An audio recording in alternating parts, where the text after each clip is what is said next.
Good morning, folks, and welcome inside the latest edition of Across the Cast. I've not said that in almost 5 months. We are back. We've got Jayvon Graves with us today. If you don't know the name, been playing internationally for the last couple of years. He spent time with the Cavs Summer League, a 1,000-point scorer at Buffalo, and a standout player at the St. Vincent St. Mary's High School, home to one LeBron James. Jayvon, appreciate your time and excited to talk about how you got to where you are today in Lithuania and what's to come for you as well.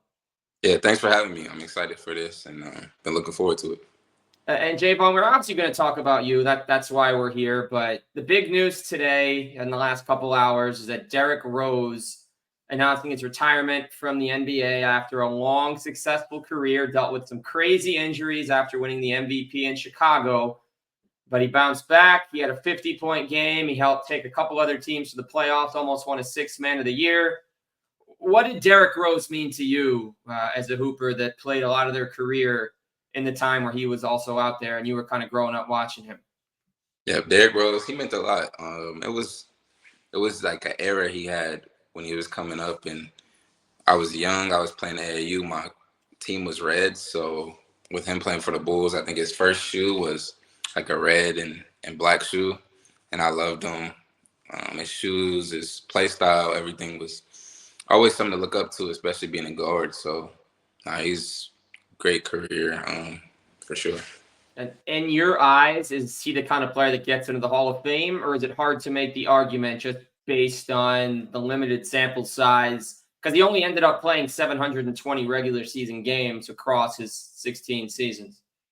Wow, I didn't know that, but I think he gets in because I think I saw a stat where there hasn't been a MVP that never made it to the Hall of Fame. So I think he gets in, but it's definitely tough how the injuries weighed out. But I mean, talent wise, you can't not put him in, but you never know. I think he gets in though. For sure, it would be great to see that. The turnout would be sensational. The speech he would probably give would be one that we remember very well. We've seen some great MVP speeches. But we will see. That's up to the whole committee. Pleasure watching Derrick Rose. Glad at least we got a healthy season for him at the end of his run. Partially healthy season on 25 games for the Grizzlies. We're here to talk about you, Jayvon. You're going to be spending this season with Rytis Vilnius in Lithuania after spending a year in Bundesliga, where you averaged 6 assists a game. And with Limoges in France, averaged 9, 2, and 2. But we start in the beginning. Jayvon, when did you first fall in love with the game of basketball? So I first fell in love with the game around. Honestly, I was probably like 7, 8 years old. Like playing with my brother, my grandparents, my dad, my mom. Everybody played basketball, so it was just something like I naturally got. Like I felt like I was really good at. I played other sports. I played baseball and football, and I was pretty talented at those too. But it's just basketball like stuck out for sure. And your brother also a standout player in Ohio. Did you guys have a rivalry growing up with who's better, who can beat who one-on-one between you and Jalen? uh, Not really. His specialty was more so like hustle, rebounding, posting up, and I was a guard, so we didn't really like that. But like shooting contests and things like that, like we definitely used to battle with those. We flash ahead. We mentioned you played at St. Vincent St. Mary's. LeBron's the most notable alum, of course. Malachi Branham, who's entering his third year with the Spurs, stayed in Ohio, played at OSU, an alum as well. But you brought a state championship to St. Vincent St. Mary's, something they hadn't done in a little while. So how special was it playing there? Obviously everyone talks about it's LeBron's alma mater, but what was your experience at St. Vincent St. Mary's? No, it was really special. When I first decided to go there, like I knew the tradition. I used to watch them at state when I was young. I never knew I'd be going there. So when the opportunity arose for me to go there, it was just a great opportunity. And I knew the history they had.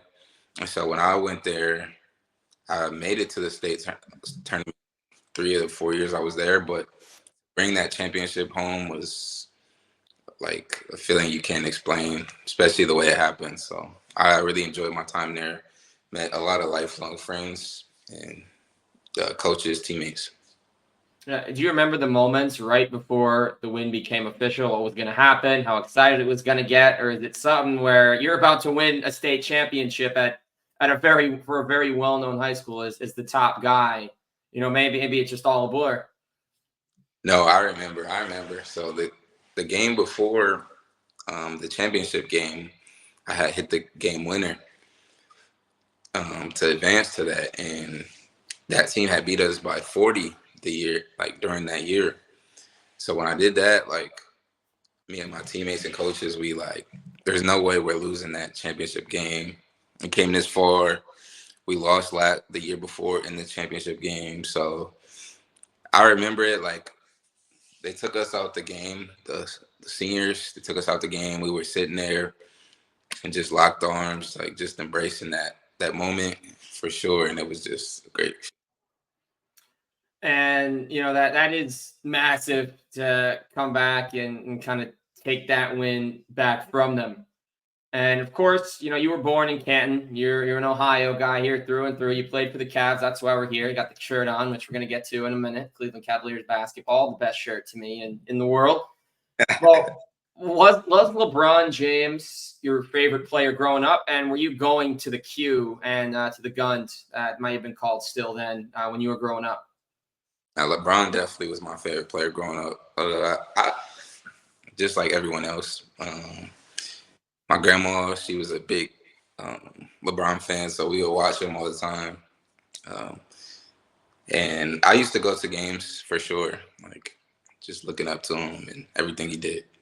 And then when I went to St. V, it was just like he's even closer. He's coming to games, coming to practice.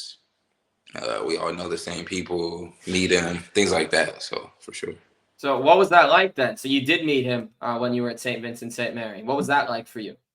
Yes, I met him a couple times. It was great. Like he gave us inspirational words. It's like a standard he has, but he's connected with the program, with the community. So it's not like the way everyone else sees him is like a different way we see him. Like we see all the things he does, but he's closer. He knows everything going on back home. So definitely inspirational.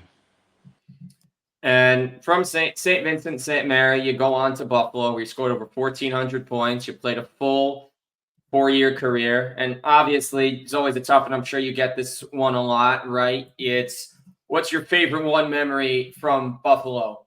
And we're not going to go exactly right there, but if you had to kind of talk about your time with the Bulls and why you chose to play there, and then kind of maybe how you felt about that choice when your career there did come to an end Mm-hmm. in 21.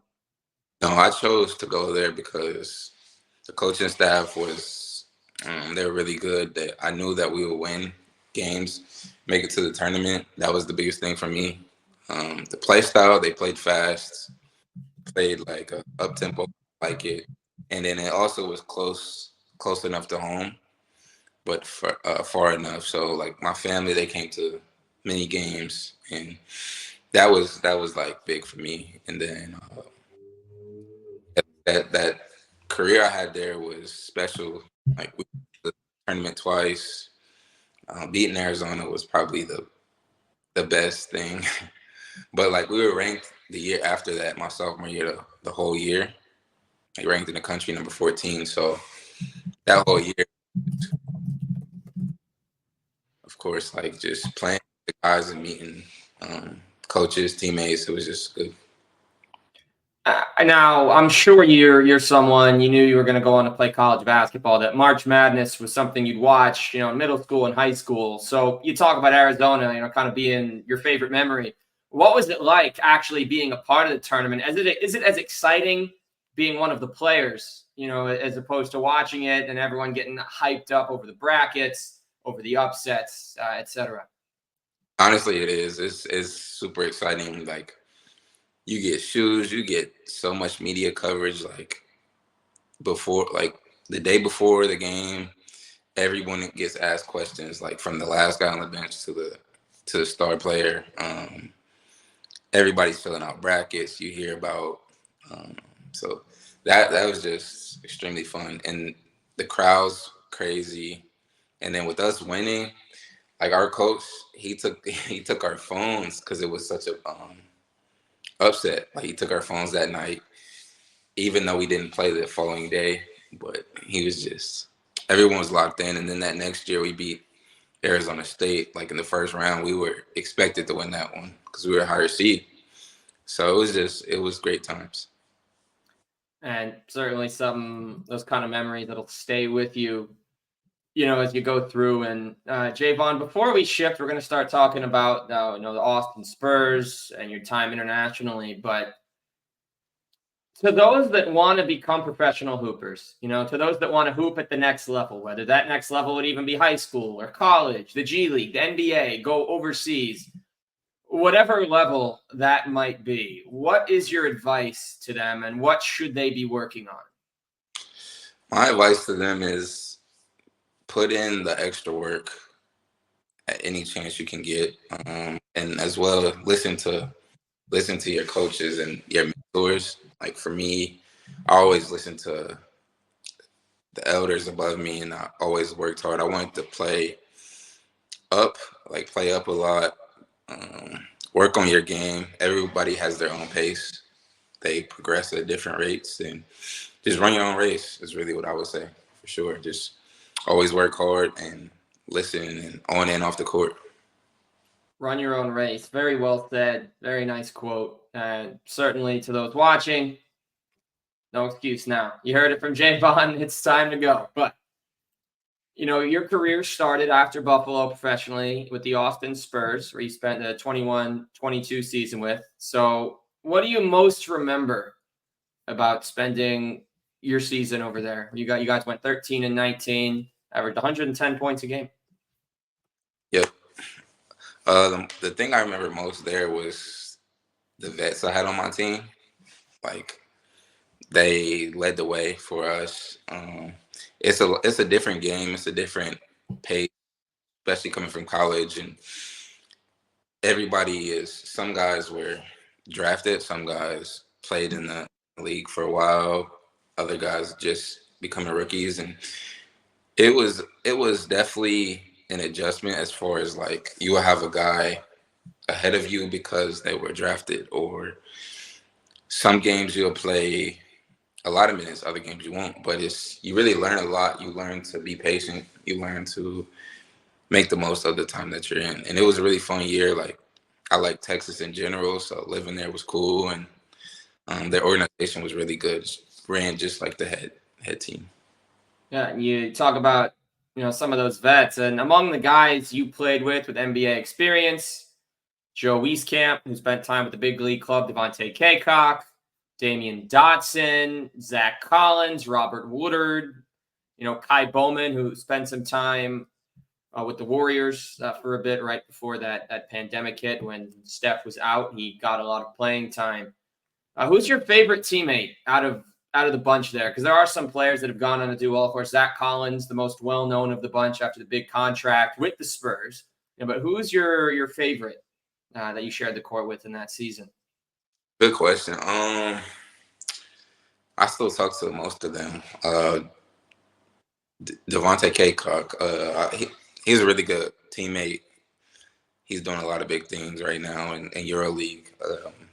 Him, Damian Dawson, I got close with them. They were like my vets as well as Jalen Morris. He has spent time in the NBA too. Kai Bowman, like all of them, I'm still close with. So it was definitely. So I know in a lot of cases, sometimes you look at the G League, you sometimes see inflated numbers. We kind of have a new star every night, but it's great to see, at all levels of basketball, you're going through the same thing. Everybody wants, when you're at that level, everyone wants to take that next step. And it definitely seems like a case then, right? If one of them, as we've seen a lot of them have gotten promoted to the NBA, then there's a group text, right? Saying, let's go. I'm proud of you, man. And so on and so forth. That's still a thing for you guys? Yeah, for sure. For sure. It's still a thing. Everybody congratulates each other on things like that. Everybody has went their different paths, but it's still a good connection for sure. Talked about in the beginning some of the stops you've made. Limoges in France, where you averaged 9 points on 45%. You spent last year as a true point in Bundesliga at Riesa and Ludwigsburg, 5, 4, and 6. Now you're going to be playing, in Lithuania, where some big names have stopped before you. How would you kind of rate the experience in each country, your time there, and maybe a favorite basketball moment just overall from your international career, now entering year 3? Um, France was it was different compared to these last two spots where I'm at now and last year because it was an older place, but their fans were really good. Like I would say the overseas fans are you get like high school big atmosphere type feelings. Like they're so locked in.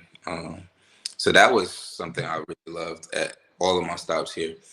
My first year out, I was a rookie, so it was like a lot of learning, but I adjusted well.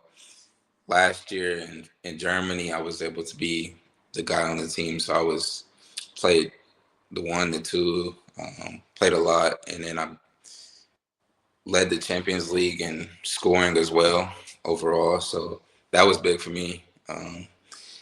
And this year, like it's a lot of expectations. They won the league last year. They beat Zalgiris, the EuroLeague team. It's a nice country. I'm in the capital of the country, so it's really cool. Everybody can speak English as well here. So I mean, it's really good at experience. Best food of the 3 places? Do you like the Lithuanian cuisine since you got there? Oh, honestly, I haven't really tried Lithuanian yet, but I love the croissants in France. That was like something I really love. So Of course. pretzels and is big. No, for sure. You're getting, and you're talking croissants in French. You're talking about the OG pastry, right? Everyone wants one of those. The lines are probably out the door if you're going to the best spots. Yep, You're waiting an hour. you can have Um, any time of the day. that's true. Yeah, nice little before bed. You want to be full before you fall asleep. You need some energy before morning workout. If you don't want to have a big meal, boom, first Sure, one. for sure. And this takes us to Cleveland, which takes us to us today. So I'm gonna go through the next section, talking all Cleveland Cavaliers. You know how it is. Let them know. How would you grade your time with the summer league from this in Vegas this past year? I would grade my time about a B. It was really a lot of learning. It was a lot of um, connections. I grew coaches, the coaching staff. I was able to work out for them coming out of college. I was able to do the training camp for summer league when I first came out. So I knew a lot of the staff as well as just being local guys. So um, different coaches I knew, but I graded a B. I didn't play a whole lot of minutes, but the minutes I played, I think I did really well, and I grew with the guys, so it was cool. You have a favorite moment specifically for yourself from your time over there? And I probably tell you, Buller, right? You're there a few days, all of a sudden you're playing 4 or 5 games over the span of a week and a half, and then you're gone. Yep. The favorite moment probably the last game of the summer league. Had a good game, like 11, 7, and 3 or something like that, and we won the game. So going out on a high note was really something to build off of going into the next year. And so a night like that, you talk about the impressive line. Is that one of those cases where you make a play right when you get on the court and it's like, all right, this is my day, this is my opportunity?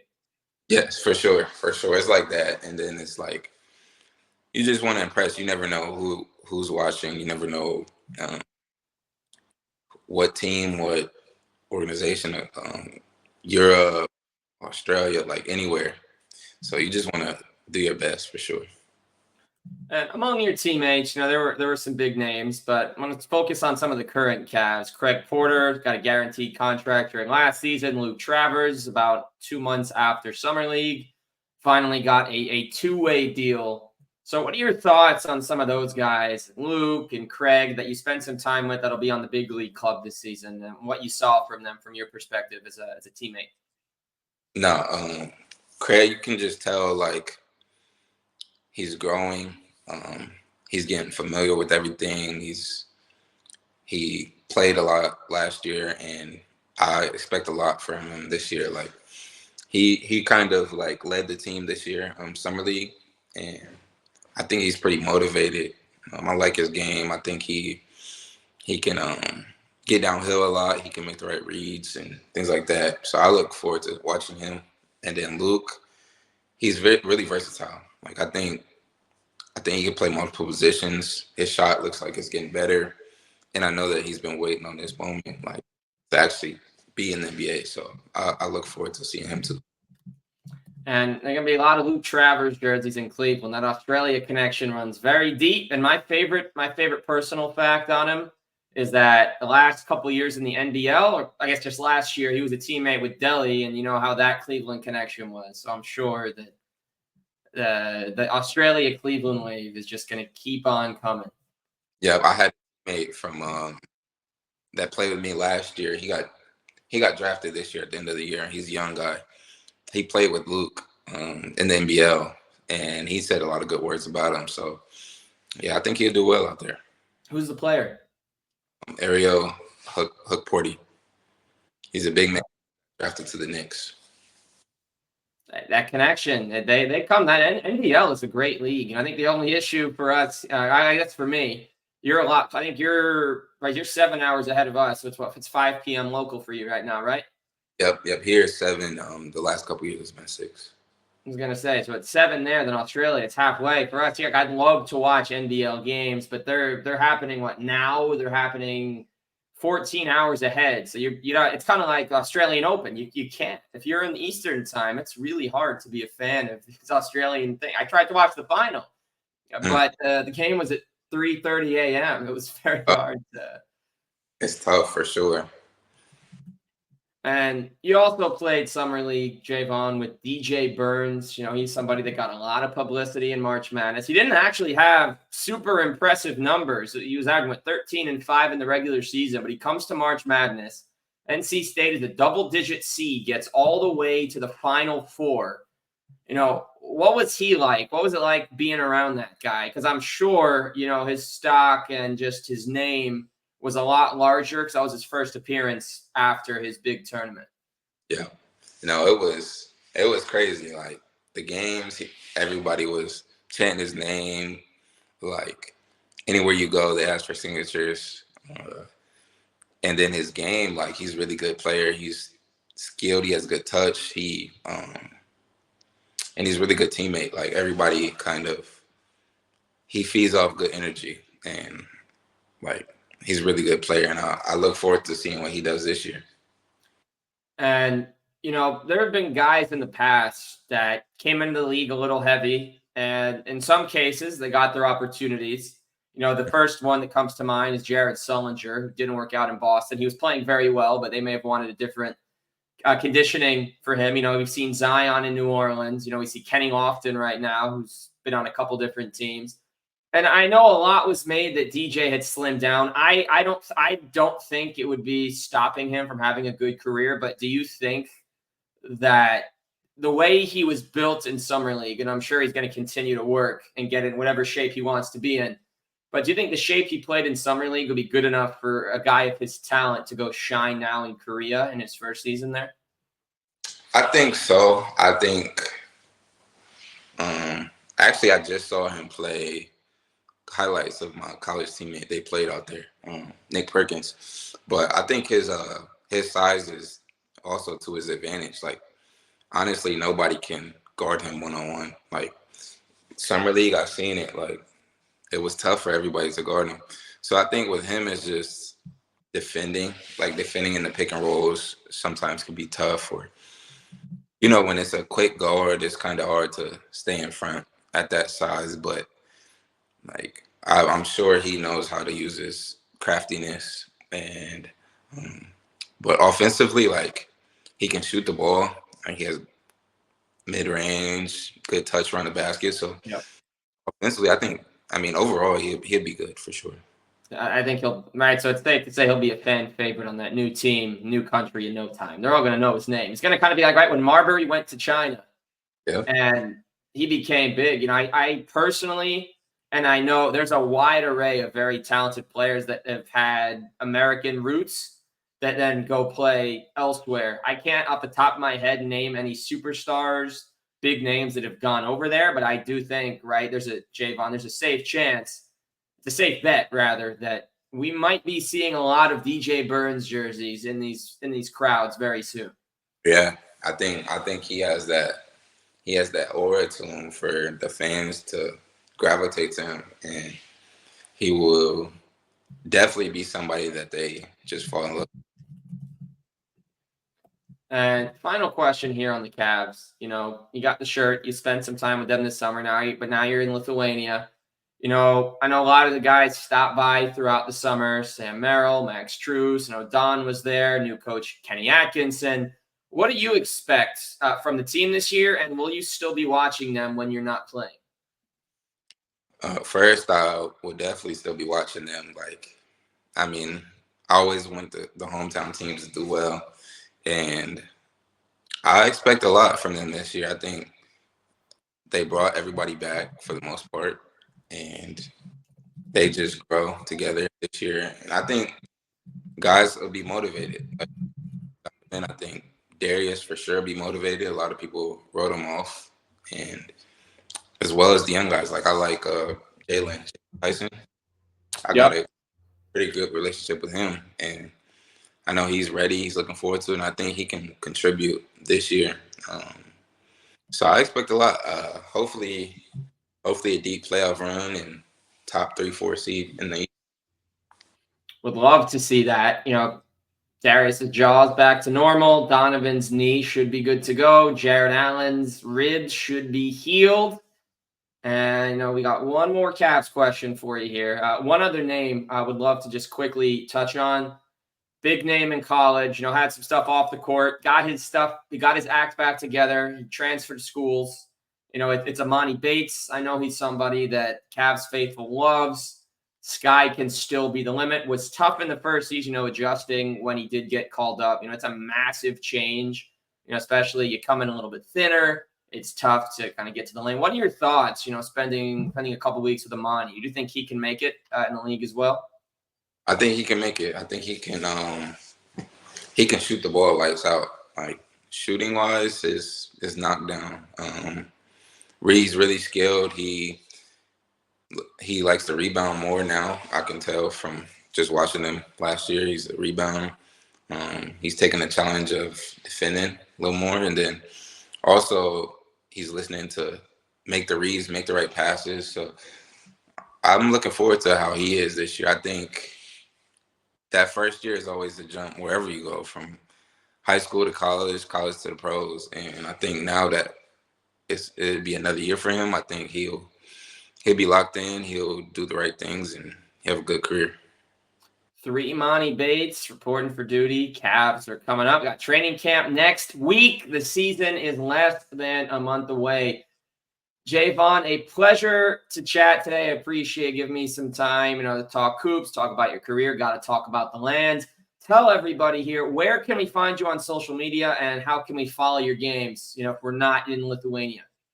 You can follow me, Jgraves3, on all social medias. And then you just follow through, there's a LKL app, Lithuanian Basketball League, and be looking forward to watching the Cavs this year. All right. We're going to be letting them know from day one. He's Jayvon Graves, Zach Weiss with you across the Cavs. The season is coming up. We'll see you next time.